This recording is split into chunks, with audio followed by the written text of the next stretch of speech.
On this episode, I'm going to show you my take on the classic meatball that has lots of flavor and less cleanup. I like to use Italian sausage because it's got a higher fat content, which is going to make a juicier meatball, but it's also got fennel seed in there. Now, eggs help bind meatballs and help them come together and stay together. I've taken an onion and I sauteed it off for about 5 minutes until it's soft.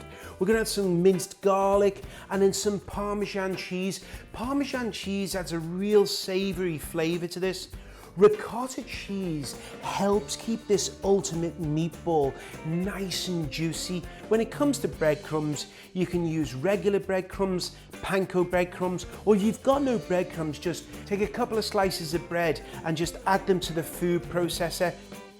I like to use a potato masher to mash this mix together. You'll notice that I haven't added the ground beef yet. I don't want to overwork the beef, that's why I mix these ingredients first.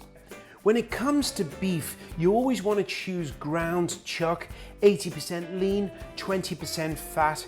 Now you could use your fingers now. We want to be a little bit more gentler, just mixing this and not overworking that beef so it's still kind of coarse texture.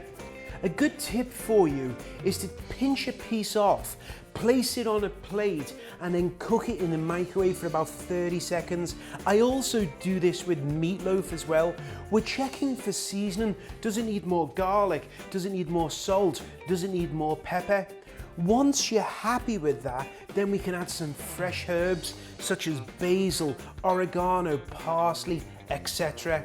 I'm just going to chop up some fresh basil and I'm going to add some dried oregano to this, as well as some chili flake, just to add a little bit of heat. Add the herbs. Now just get your hands in and just mix this together.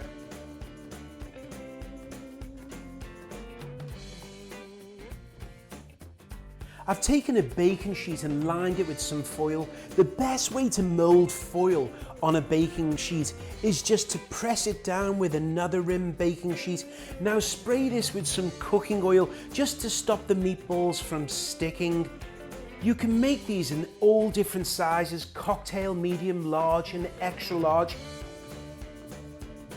Now take a scoop and just roll them around with your hand and then place them on the tray. Now you'll notice as you look, they've got some nice even space in between. We want to have space so the air can circulate around each meatball so the sides will brown. Spray them with a small amount of cooking spray and then place them in that preheated oven and then cook them to an internal temperature of 155 Fahrenheit. Remember, we're going to finish the cooking off in some tomato sauce. I have my favorite tomato sauce. Feel free to use your own recipe or your own bottled sauce and just coat them and let them cook for about another 5 to 10 minutes. I like to add some freshly chopped parsley, and then I also like to add a little bit more cheese, Parmesan cheese, just to give it a little bit more savoriness. Just look at those meatballs, they're delightful. Now when it comes to serving these, you can serve them in individual portions with some tomato sauce as an appetizer.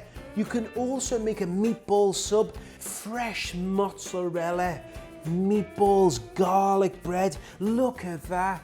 Or maybe meatballs and spaghetti, the classic. No matter which way you make these, I guarantee this ultimate meatball recipe is going to become your favorite.